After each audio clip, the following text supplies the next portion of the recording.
أعوذ بالله من الشيطان الرجيم بسم الله الرحمن الرحيم سبحانك لا علم لنا إلا ما علمتنا إنك أنت العليم الحكيم إن شاء الله الرحمن. د پنځپیر اجتماع را روانه ده په 24 تاریخ ان شاء الله تعالی، او په دې کې د ټولې دنیا مسلمانانو ته موحدینو ته دعوت دی چې د ټولې دنیا مسلمانانو ته پکار دی، ضروری دی، لازمي دی چې دې اجتماع ته حاضري وکړي او د الله د رضا دپاره راشي په خوشحالۍ، د ثواب په نیت، د اجر په نیت، او بیا د الله رب العزت په خوشحالۍ رزقت کې خپلو کورونو ته په خیر خیریت سره او د دې اجتماع دې ته چې کوم اکبرس علماء کرام الله پاک راولي هغې له دې الله توفیق او همت ورکړي. الله دې ورله د خولې مبارکې نه صحیح خبرې وباسي، هغه د الله د رضا دپاره یې په اخلاصي، او بیا د دې اجتماع هغه اثرات چې دي، د دې هغه فایدې چې دي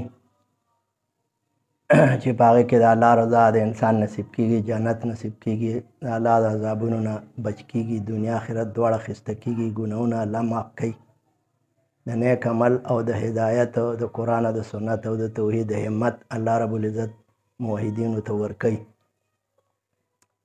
نو الله رب العزت چې دا هر څه وشي او سر ته ورسي د الله په رحم او په فضل او کرم سره د الله د رضا دپاره په اخلاص، دا هر څه دی الله رب العزت بیا خپل دربار کې قبول او منظور کړي. الله رب العزت دی د دنیا او د آخرت خوشحالی د موحدینو نصیب کړي، او دا چې څومره فتنې دي او دا څومره مصیبتونه دي او مشکلات دي، هر قسم هر چاته پته ده، نو دا الله رب العزت دی ختم کړي په خپل فضل او رحم او کرم سره، او الله رب العزت د فتنو مصیبتونو نه موحدین بچ کړي. د مخلوق د محتاجانه د الله بچ وساتي. الله رب العزت د خپلو خزانونو سره خصوصي امداد وکړي، او د مخلوق د یرې تمې او محبت محتاجانه د الله او د غلامۍ د قرض نه د الله پاک د مخلوق نه بچ کړي.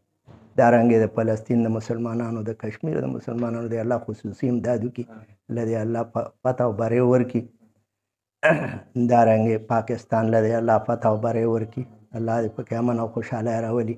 او الله دې پکې خپل قانون، ځکه چې دا ملک د مسلمانانو دی، الله رب العزت دې پکې خپل قانون جاری کړي، دا ټولې فتنې مصیبتونه به ختم شي، الله دې پکې خپل کتاب جاری کړي د موحدینو په لاس. الله رب العزت دې موږ تاسو ټول موحدین کامیاب کړي، او الله رب العزت جنت الفردوس کې ټول داخل کړي، چې دا انبیا علیهم السلام او صحابه کرام او دا پنځپیریان موحدینو زموږ استادان موږ ته په جنت کې تقریرونه کوي، او دا خوشحالي وي، هېڅ قسم یره او غم او خطره به نه. الله دې دا زما او ستاسو د ټولو مسلمانانو نصیب کړي دا خوشحالي. واخر دعوانا الحمدلله رب العالمین.